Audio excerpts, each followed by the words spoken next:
আমি দেশের জনগণের কাছে বিচার চাই, বলুন আপনারা। আমি কি আপনাদের জন্য কিছুই করিনি?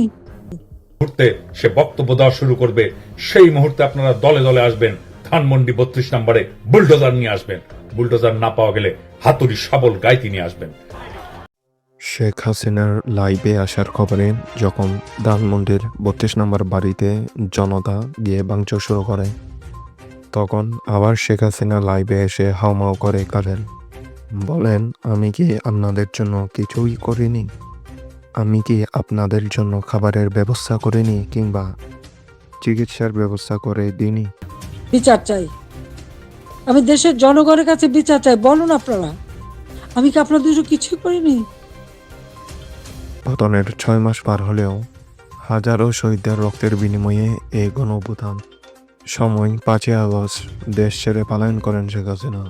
তবে এ ঘটনার 6 মাস পেরিয়ে গেলেও এই নেত্রীর নিজের মন থেকে কোনো দুঃখ হয়নি যে এতগুলো মানুষ যে মারা গিয়েছে তাদের প্রতি কোনো শ্রদ্ধা, কোনো ক্ষমা কিচ্ছুই চাননি তিনি।